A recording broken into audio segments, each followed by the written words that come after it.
You know, when they talk about toxicity, most people like say, oh yeah, she's toxic. No one wants to know if I myself, me, I'm a toxic. Like, I can never say sorry. Me myself, for one, I won't want to invite someone that will spoil the mood or ruin everybody's mood when I'm having some. She looks more accessible than you are. Sometimes it's not always for a good reason. Just be genuinely happy for people, girlfriends, even your family, even your brothers or your sister, your siblings. No one just wants to be around your negative energy. No, everyone's. Hey guys, welcome back to my YouTube channel.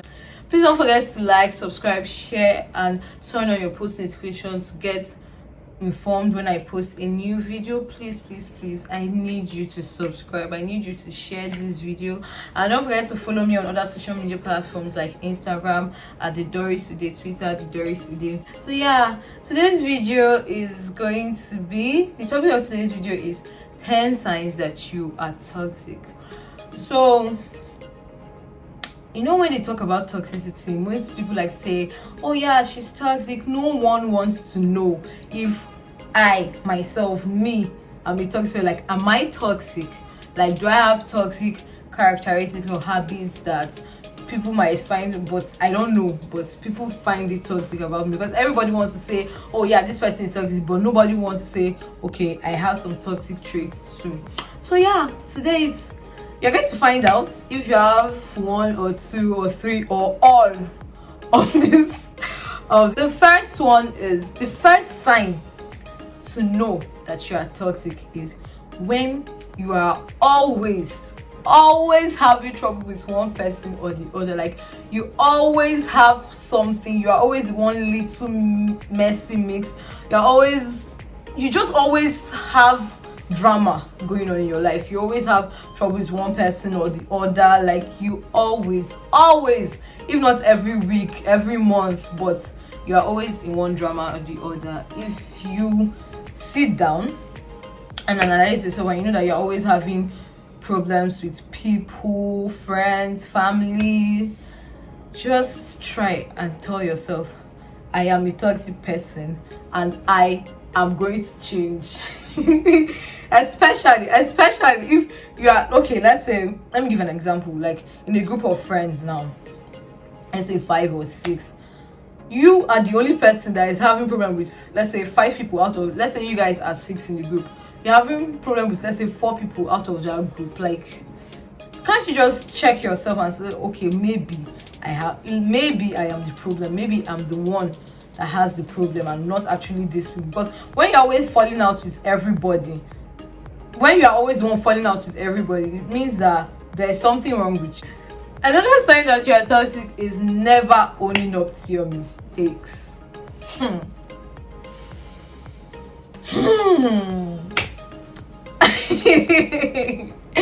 Never owning up to your mistakes. Never. Like, there's people that can never say sorry. Like, no jokes, they just, like, sorry is not, they will argue their points to the last. They always want to be right. You want to be right, you can never apologize. You can never just sit down and say, okay, yes, analyze the situation and say, okay, yes, I was at fault, I'm very sorry. You can't say sorry. If you are this kind of person that can never say sorry, maybe you're looking at it as, oh, I'm proud, I can never say sorry, I can never be wrong, you are toxic. If you can never apologize, especially when you are wrong, but you can't say sorry, maybe I used to be like that. I used to be like that. But always learn to say sorry, especially when you're at fault. Let's say you mustn't even say sorry when that thing just happened. Maybe later on you can sit down and analyze and be like, okay, yes, I was actually wrong for this, and call the person and apologize. It won't take anything out of you.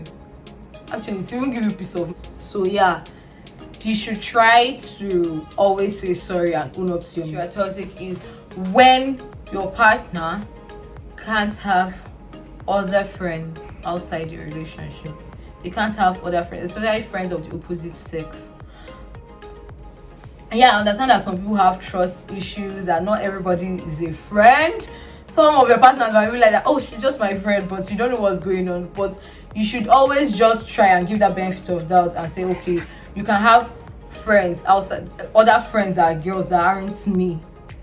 It's a way of building a healthy relationship, because when your partner can't have other female friends, like you can't always be giving your 100% attention to that person. You can't always be there or be around. I just feel like you should allow everybody to be who they want to be, and if anything happens, yeah, fine, you carry your things and go. This thing is not only like in like relationship, like boy and girl relationship. Even when it comes to some girls, there are some girls that, okay, they are best friend, okay, you're bestie with this girl, but when she's making friends with other girls, you begin to act up and feel jealous. Like, that's a very, very toxic trait. And if you know that you can't stand your friend making friends with other people or other girls or boys or whatever, just know that you are toxic and you should try to change. Get comfortable. You should go out and make other friends, because most people are like that. They don't even have friends. They don't have, so that's why they feel like you're their only friend, and you should give them the same, because they don't have other friends. You too, you shouldn't have other friends. Go out and make other friends. Like, don't restrict someone's ability to make friends because you maybe you find it hard to make friends. I don't know, but yeah, you should allow your partner or your friend to have other friends. The fourth sign of a toxic relationship is when you always hold what people have done against you over them.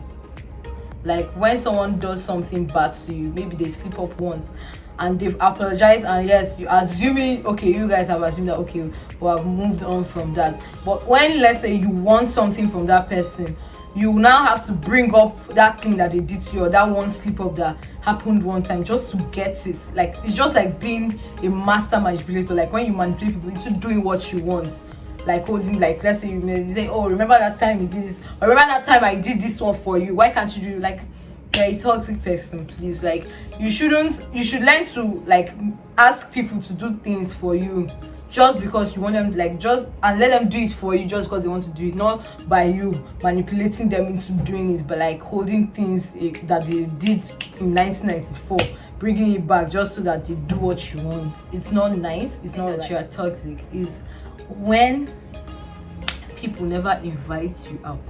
I'm not trying to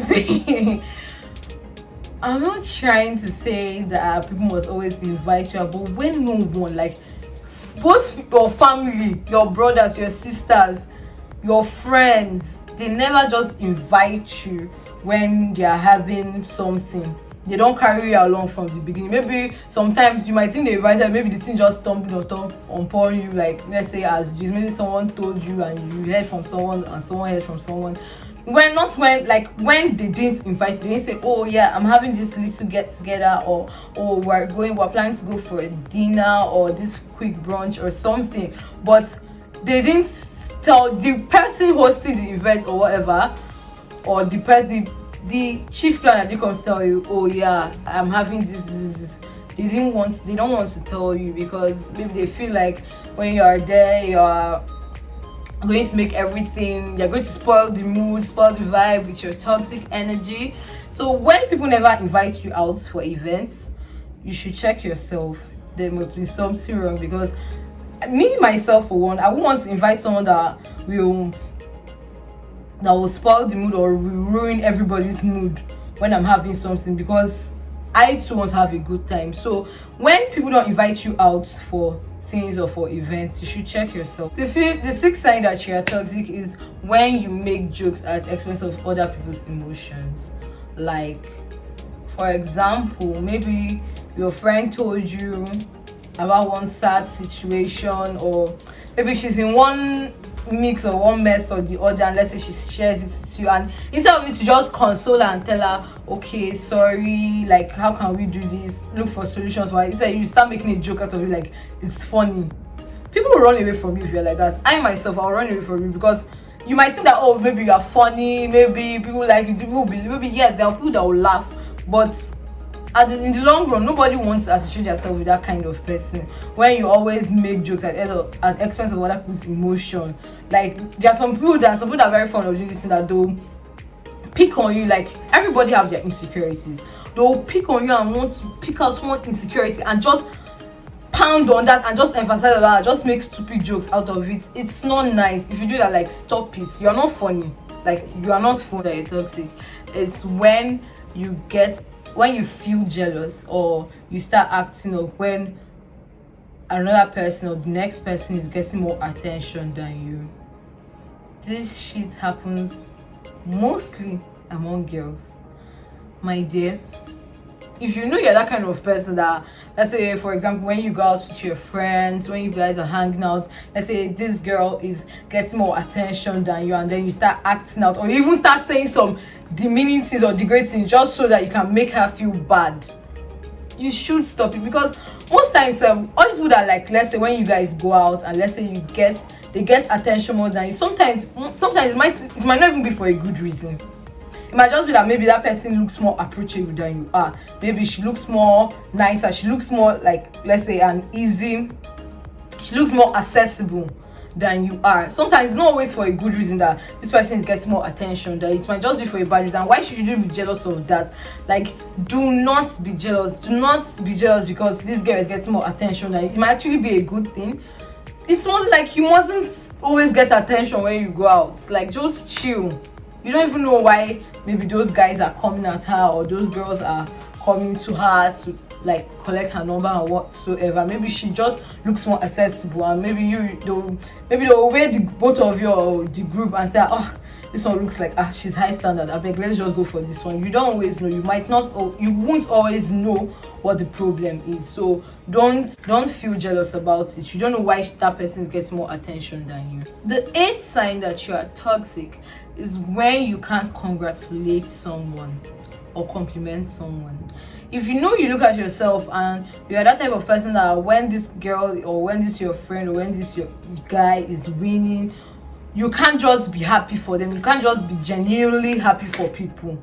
Then you know that you're in fact you are both toxic and bitter, because you should be happy for other people so your own blessing will come. You should even say congratulations, hey, yeah, I pray my own comes. Like, but for you to start feeling bad or start saying or sometimes, okay, let's say okay, your friend, a girl, you guys go for, or she had a job interview and let's say she got the job, and let's say you're already working, so you to like congratulate her, say congratulations, like I'm so happy for you. You start saying how much, like saying, oh, they don't even pay that much, or the job is stressful. Like, just be genuinely happy for people, because when you are happy for people or when you wish well for people, your own too will come. Everybody's time is not the same. So if you can't congratulate people, like, you are toxic. If you can't compliment people, no one said that when you go out, go and start complimenting strangers. No, like, it's not by fault. It's not you don't know for. But when, let's say, you see your friend looking good, or your friend takes nice pictures and you see them and you can't even say, oh, you look so beautiful, I like your bag, I like your hair, then, my dear, you check yourself. The 9th sign that you are toxic is when you make everything about yourself. Oh my god, I can't even emphasize this, because a lot of people do this and they don't even know that they are doing it. They don't even know that it's not right. Let's say, like, when your friend is having a problem, let's say, okay, I don't know how to put this, maybe, I don't know, but when your friend or when someone you're close to, or a sibling or whatever, is having a problem, it's always to just be like, okay, let me see how I can help, don't worry, it will be fine, we'll get through this together, stuff like that. You just start saying, oh, me too, it happened to me once. Hey, like, you just want to make everything about yourself, like they're not talking about you. So just consider and tell that person sorry. Later, when the person gets out of that mood, you can say, oh yes, but at that moment, you should just be there for your friends. Be trying to encourage the person, not be trying to say, oh yes, it happens to me too. No, nobody wants to know if it's happened to you or not, or if you have experienced it or not. Nobody wants to know. Just tell the person sorry. Just try to console the person and look for solutions for the person. Nobody is asking if it's happened. Nobody is interested. Another sign that you are toxic is, or the 10th sign that you are toxic is when people always ask you for space. If you're that one person that people always ask for space, both family, friends, whatever, then you should check yourself. I'm not even trying to say, like, okay, sometimes some of these stupid boys might come and say, oh yeah, we need space, we need to think. No, I'm saying when both your girlfriends, even your family, even your brothers or your sister, your siblings, no one just wants to be around your negative energy. No, everyone is always asking, like, not even more than 10 people have asked in this life, have asked you that, please, we need space from each other. Then you should check yourself. or no more than 10 people have cut you off. Sometimes it might just be stupid for a stupid reason, yes, but if you are always that person that people always need space from, then you should check yourself. You are being there must be something about you that chases people away for you, or people don't like and they just don't want to deal with that. So if you're that person, that people always ask for space, then you should check yourself. I'm going to add this one. I know I said 10 signs that you're toxic, but this is the last one. This is the last sign that you are toxic. When you always play the victim. In every situation, you always want to be the victim. You always want to be the one that people did bad things to. You are always one that people offended. Like, you are never on the offensive side. You are always the one that is. When you are always that person that is the victim, when you're always in every situation that you find yourself in, you always try to play the victim. Please, if you're like that, just stop it, because nobody is perfect. You can't always be the victim. You can't always be the one that people are doing bad things to. And there are some people that are very, very good at it, very good at playing victim. There are people always offend them. They don't offend anybody, but everything that any situation I find yourself in, I'm the victim. So yeah, I'm done with this video. I'm done with this video. This should be the end of the video. Please like, comment, subscribe, share. Please share this video and subscribe to my channel if you want to see more videos like this. My name is Doris Udeh. You can follow me on other social media platforms like Instagram and Twitter. Still the same name, the Thedorisudeh. Please don't forget to subscribe, like, share, and turn on your post notification bell so that you can be notified whenever I drop a new video. So yeah, that will be the end of this video. Thank you. Bye. See you next week.